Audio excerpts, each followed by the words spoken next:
Polda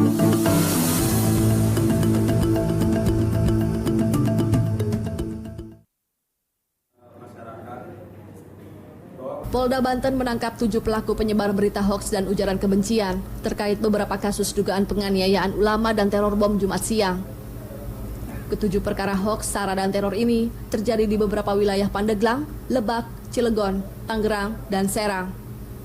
Menurut Dirkrimsus Polda Banten, Kombes Pol Abdul Karim, kasus hoaks terjadi di Pandeglang 1 perkara dan Lebak 1 perkara, serta menangkap YH warga Lebak dan ZN warga Pandeglang. Polda Banten juga menangkap anggota MCA, IT, warga Cilegon. Sementara kasus sara terjadi di wilayah Pandeglang dan Cilegon. Polisi meringkus AB, warga Pandeglang, yang mengaku telah bertemu dengan Tuhan, dan WS yang melakukan penghinaan terhadap pimpinan salah satu ormas Islam. Sedangkan pelaku teror bom di Banten pada 22 Februari 2018 lalu, AB ditetapkan sebagai tersangka. Dengan adanya kejadian ini, saya merasa bersalah dan sangat menyesal dan ingin menyampaikan permintaan maaf kepada Panglima TNI dan pejabat negara, dan saya tidak akan mengulangi perbuatan yang wah. Alias IE telah melakukan pengancaman teror bom kepada salah satu petugas yang dulu pernah tugas di Polsek Tangerang. Lewat pesan SMS, saya mengancam beliau dengan kata-kata ancaman bom. Kita menganggap bahwa tidak usah terlalu dibesar-besarkan, terlalu dilebih-lebihkan lah penanganan kejadian-kejadian yang akhirnya ini terjadi. Artinya apa? Kalau enggak itu terlalu dijadikan isu sehingga meresahkan masyarakat. Artinya bahwa penanganan kasus ini ya kasus tindak pidana seperti biasa. Selain itu, Polda Banten juga menangkap AH, warga Tangerang, pelaku penyebar konten pornografi berupa video dan foto. Irman Seuseu, Jak TV. Di samping saya sudah hadir Pak Agustiar, Wakil Ketua AKTA, Advokat Cinta Tanah Air. AKTA adalah advokat yang membela ibu salah seorang terdakwa ya Pak ya, yang dulu sempat terdakwa ya, yang didakwa dengan ujaran kebencian. Karena dianggap terlibat dengan Saracen. Awal daripada proses hukumnya, disangka dia terlibat, ada keterkaitan dengan kasus Saracen. Ternyata tidak ada sama sekali berdasarkan hasil penyidikan. Pak Agustiar, kalau Anda melihat sekarang kan kemarin Saracen terungkap, kemudian baru-baru ini Polri juga mengungkap terkait dengan adanya Muslim Cyber Army. Banyak yang mengatakan keduanya ini saling berhubungan. Apa tanggapan Anda? Saracen awal mulanya kita sama-sama mendengar begitu dihebohkannya kita di bangsa Indonesia dengan satu organisasi yang saya katakan organisasi tanpa bentuk ya, karena itu hanya ada di dalam sosial media, di dalam Facebook terutama ya. Tidak hanya sebetulnya Saracen saja yang membuat grup-grup Facebook tersebut, tetapi banyak pula ya orang-orang yang membentuk ya satu komunitas, misalnya komunitas alumni, komunitas membentuk seperti itu ya. Kemudian pada perkembangan selanjutnya dari isu-isu beredar bahwa Saracen berusaha untuk menghack atau apa segala macam, kemudian aparat kepolisian melakukan satu tindakan ya, tindakan penangkapan, investigasi dulu, kemudian penangkapan dan memproses hukum semuanya. Salah satu yang disangkakan adalah klien saya yang bernama Ibu Asma Dewi. Ibu Asma Dewi pada proses pertamanya, dia ketika dilakukan penyidikan, beliau disangkakan terlibat dalam sebagai salah satu partisipan atau mungkin terlibat langsung dalam Saracen tersebut. Itu sempat beredar ya di beberapa media. Ya, saya nggak perlu sebutkan lagi karena antara media itu dengan pihak Asma Dewi sudah akhirnya mediasi sehingga ada titik penyelesaiannya secara kekeluargaan. Menyebar itu berita bahwa ada aliran dana sebesar 75 juta rupiah. Rekeningnya sudah diketahui, kemudian diperiksa itu. Ternyata di dalam penyidikan yang kebetulan saya mendampinginya dalam berita acara pemeriksaan, tidak ditemukan itu sama sekali bahwa Asma Dewi terlibat dalam Saracen, kemudian tidak ada 1 rupiah pun aliran dana dari rekening Asma Dewi terhadap Saracen. Oke. Bahkan Lalu dari kenapa klien Saracen Anda kemudian bisa tertarik dengan Saracen ini, dengan kasus Saracen ini? Kenapa namanya dikaitkan dengan Saracen? Tentunya kita ya berusaha mencari tahu kenapa klien saya Asma Dewi, klien kami ini Asma Dewi ini disangkakan terlibat atau terkait dengan Saracen, gitu loh. Tentunya kita mencari tahu berdasarkan dari hasil penyidikan itu. Kenapa dari pihak daripada penyidik menyangkakan seperti itu? Ditanya ada aliran dana atau apa segala macam. Kami sendiri dari pihak penasihat hukumnya tidak melihat indikasi seperti itu sama sekali.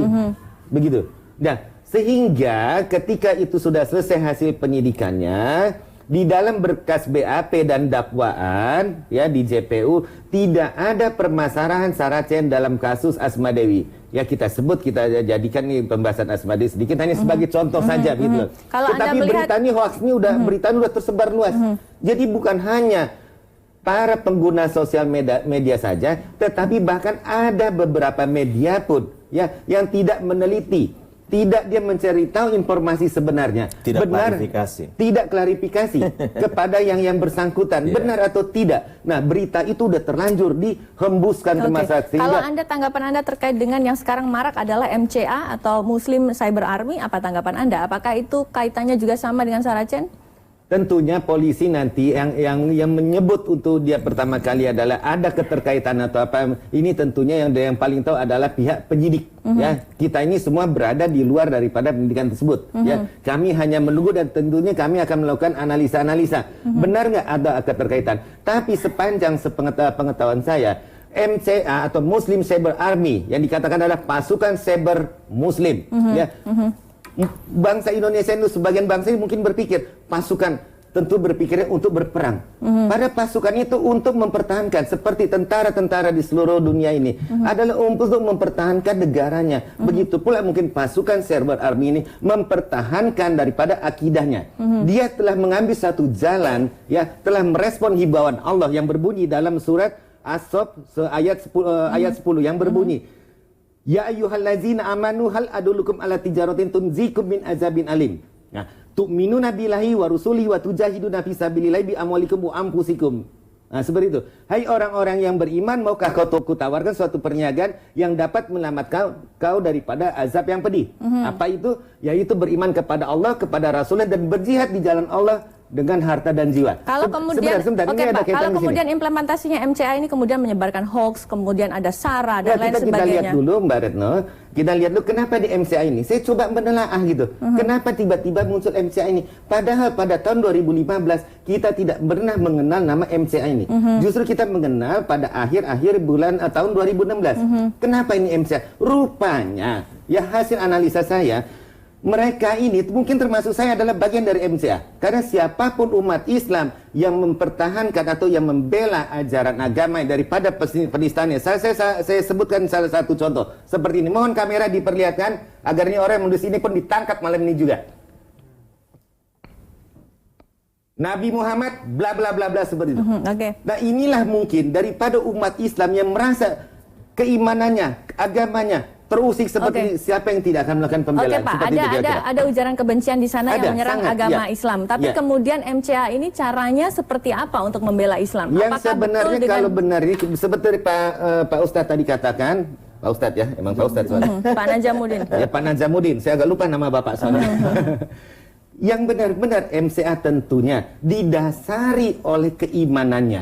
Ya, dia menyampaikan, meluruskan berita-berita hoax. Dia tidak mungkin melawan hoax dengan hoax pula. Tidak. Karena apa? Dia pastinya telah merespon firman Allah yang berbunyi wal takum minkum ummatu yad'una ila khair wa ya'muruna bil ma'ruf wa yanhauna 'anil munkar wa ulaika humul muflihun. Ini sekaligus wakil Majelis Ulama Indonesia. Karena kebetulan saya berkata dengan Bapak.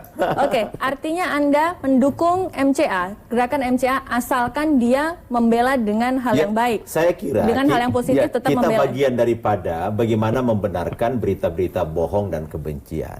Saya kira kalau Mbak Ratna Dumila masih membuka Twitter, situ Muslim Cyber Army masih beroperasi dalam hal positif, dalam konten hal yang positif ya Pak. Oke. Karena memang Jadi semuanya yang positif tidak begitu loh. positif itu bukan Muslim Cyber Army. Kalau Makanya dia ingin minta kepolisian untuk menegakkan membongkar ini semua ya. Buka itu. Buka ini semua. Karena banyak juga Sekarang- viral sekarang. Apa yang ditangkap ini itu justru dari kelompok-kelompok yang dulu bertikai pada saat Pilkada DKI Jakarta. Jadi ada juga yang memviralkan. Ini saya tidak percaya. Cuma ini ada yang di WhatsApp segala macam, di Twitter segala macam. Justru orang-orang yang mendukung penista agama. Lalu tiba-tiba mengatasnamakan itu Muslim Cyber Army. Apakah benar itu? Saya kira polisi yang lebih tahu. Nah, Kalau kemudian Muslim Cyber Army, kalau dari apa yang ada ditemukan oleh polisi adalah mereka menyebarkan konten-konten dengan ujaran kebencian, ya, isu sara kalau dan mereka hoax. menyebarkan, harusnya di Twitter sekarang ini Muslim Cyber Army harus di-bans gitu, di-reject dan apa namanya, ditangkapin semua. Ya, ditangkapin semua. Lantas sekarang faktanya Muslim Cyber Army masih beroperasi. Ya kan? Coba lihat akunnya berapa ratus. Berapa yang ditangkap oleh polisi sekarang yang mengaku Muslim Cyber Army? Oke Pak, kalau Ya. mungkin begini Pak, bisa jadi MCA itu berarti kalau saya melihat dari apa yang Anda sampaikan ada dua MCA. MCA yang menurut Anda adalah dalam Kami konten tidak positif, tahu. Itu ada pun yang namanya kemudian siapa yang mendirikan, siapa yang menamakan kita tidak tahu. Fenomena Muslim Cyber Army ini adalah fenomena setelah kasus Pilkada DKI. Ada aksi 411, ada aksi 212. Jadi kelompok-kelompok anak muda atau siapapun, kata Pak siapa? Gustiar. Pak Gustiar Pak Gustiar. tadi, dalam rangka berjihad, membenarkan dan membela dari serangan-serangan yang tidak benar. Saya kira Muslim itu tidak pernah mendahului penyerangan. Nanti diserang, baru mereka akan menyerang. Tentunya juga tidak dengan Hoax. cara berbohong dan menularkan kebencian. Oke. Makanya saya kira apa yang terjadi sekarang ini, ribut kita, padahal kan kalau di media sosial kan ributnya cuma di situ, ya kan? Sekarang ditangkapin oleh polisi, sekarang polisi harus mengungkap. Dan yang kita minta dari Majelis Ulama Indonesia, tegakkanlah keadilan, jangan sampai orang yang dituduh, ya, apa namanya, Muslim Cyber Army ternyata hanya seolah-olah mengatasnamakan itu. Oke. Nah, mereka punya anggota, kartu anggota. Ini kan tidak ada. Tidak ada. Ya, Oke. mereka Muslim Cyber Army itu organisasi yang sudah mendaftar di Ya, artinya di mungkin Kementerian ya. Dalam Negeri atau gimana? Sesuai dengan Undang-Undang Ormas. Ini juga kita harus telusuri. Oke, baik. Saya kira Saya ke- banyak faktor yang harus kita ungkap sehingga terjadi keseimbangan informasi. Oke. Seakan-akan apa namanya? Hanya kelompok Muslim yang dijadikan sasaran Oke, untuk oke, Pak Kudri. dikambing hitamkan Oke, sekarang ini. saya beralih ke Pak Kudri. Pak, kalau kita berbicara Muslim Cyber Army, Pak Agustiar, Pak Najamuddin punya referensi Muslim Cyber Army yang selama ini mungkin Twitternya diikuti dengan konten-konten positif. Iya. Namun Direktur Tindak Pidana Cyber Bareskrim Polri, Brigjen Fadil Imran mengatakan bahwa rupanya mereka juga mengungkap ada kelompok lain atau kelompok entah sama atau tidak namanya sama Muslim Cyber Army, namun menyebarkan hoax dan juga ujaran kebencian, salah satunya dengan memanfaatkan adanya isu viral penyerangan ulama. Bagaimana kalau kita dari hukum pidana untuk bisa mengungkapkan kejahatan-kejahatan yang berada di sosial media? Pertama-tama begini dulu. Gila ya. Jadi kalau kita mau menentukan suatu tindak pidana, yaitu ya secara teorinya kita harus lihat 5W ya, 5W 1H ya. Sama berita 5W1H ya Pak ya? Jadi pertama-tama apa? Pertama-tama siapa dulu? Jadi dalam tindak pidana itu harus ada pelakunya. Pelaku pidana itu umumnya itu adalah orang, ya. Ada pengecualiannya korporasi, ya. Tetapi itu untuk tindak pidana tertentu, ya misalnya lingkungan, pajak, ya kita nggak usah bicarakan itu ya. Nah, artinya ada orang. Kemudian apa? Ya tadi who, terus what? Tindak pidana apa? Ya. Nah, sekarang dikatakan ujaran kebencian, hate speech itu kan ada surat keputusan Kapolri itu dia menyebutkan itu. Nah, tentu kita harus merefer ke undang-undang apa yang diduga dilanggar. Katanya undang-undang ITE, ya kan? Undang-undang nomor 19 tahun 2016 tentang perubahan undang-undang nomor 8 tahun 2011. Nomor 11 tahun 2008. Ya, itu Tentang juga ya. ITE, ya. Ya, dirubah itu ya. Nah, Menuju ke pasal mana? Nah, katanya hoax itu berita bohong, ya kan? Kalau kita melihat dari pasal-pasal itu, pasal 28 ya, yang memungkinkan itu pasal 28 ayat 1, berita bohong. Tetapi itu harus dikaitkan dengan lembaga konsumen, berita konsumen, dan merugikan ITE gitu. Nah, contohnya seperti apa, Pak? Loh iya, misalnya ini obat misalnya, obat caspleng. Ya, ternyata nggak caspleng, itu kan berita bohong dia gitu loh. Nah, itu gampang lah itu kan merugikan. Atau misalnya ini sedang ramai ini misalnya ini apa agen umroh. Nah, itu misalnya berita bohong merugikan orang gitu loh. Ya kan itu. Nah, kemungkinan ini adalah pasal 28 ayat 2 memberikan informasi yang menimbulkan rasa kebencian kepada rekan golongan. Jadi ini informasi apakah sama dengan berita bohong? Berita bohong itu kemungkinan ada 2. Yang sama sekali peristiwanya tidak ada, dibuat ada. Itu yang atau kemungkinan berita itu di apa ya, di sedikit bukan direkayasa, dikasih tambahan bumbu atau itu menjadi opini. Ya kan? Jadi antara news dengan opinion. Nah, jadi ini kan agak ini. Artinya kalau berita sama sekali itu berita kan berita bohong tadi itu informasi sama sekali ini. Ya kan? Nah, kalau dia misalnya opini, nah opini ini berarti bukan hoax dong. Dia berpendapat, mempunyai kebebasan orang berpendapat itu. Kemudian harus menimbulkan rasa permusuhan ya terhadap satu golongan lain yang sara gitu loh. Nah, harus kita terjadikan. Itu apa informasi menggunakan rasa kebencian. Itu kan agak sulit. Kalau misalnya rasa kebencian, artinya kita narik garis. Wah, ini kamu di sini saya baik, kamu jelek. Ya kan? Macam-macam melakukan penghinaan. Tapi kalau misalnya di dalam teori pidana itu ada teori kausalitas. Sebab akibat. Nah, kalau misalnya dia merupakan pembelaan, loh, kata saya dibilang jelek, loh saya nggak jelek, misalnya, ya, atau saya dibilang bersalah, ternyata tidak bersalah, ya, itu konfirmasi ini atau bahasa ini dibilang tabayun, klarifikasi, ya, itu. Nah, jadi masih harus apa namanya diperjelas, gitu kan? Nah, mungkin ya di dalam apa namanya di dalam pemeriksaan polisi ini, polisi sudah memanggil ahli, ya, ahli bahasa, ahli politik dan ahli pidana kayak gitu. Ya. Nah, tentu opini itu harus ada konteksnya, ya. Jadi dalam berita itu konteks, artifial, dan apa dalam konteks misalnya kayak begitu. Karena satu kata, ya mungkin misalnya saja, ya kata brengsek, ya kan? Kita lihat konteksnya bagaimana. Kalau misalnya bahasa pergaulan brengsek justru memperlihatkan keakraban, ya kan? Tapi kalau misalnya brengsek kamu dalam konteks yang lain, berarti kita menghina gitu loh. Nah, jadi kita mesti lihat dalam kata informasi konteks, itu harus konteksnya. Jadi teks dan konteksnya. Nah, teks dan konteksnya itu apalagi akan menjadi rumit itu kalau menyangkut soal keyakinan. Karena keyakinan seseorang kalau mengenai agama belum tentu sama kayak begini-gini itu. Nah, ditambah lagi itu menjadi rumit karena ada politik. Nah, tadi sudah disinggung ya, mesti diulikan, mesti ditanya juga dengan ahli politik. Apakah orang mengkampanyekan ya kehebatan kelompoknya dia, partainya dia, ya, apakah itu menyatakan rasa permusuhan pada ini? Mungkin dah ini gitu loh. Kita mesti ingat juga kita dalam suasana yang liberal, kita udah super liberal, ya. Nah, padahal kalau dalam negara yang demokrasi liberal, ya, itu semuanya boleh. Ya.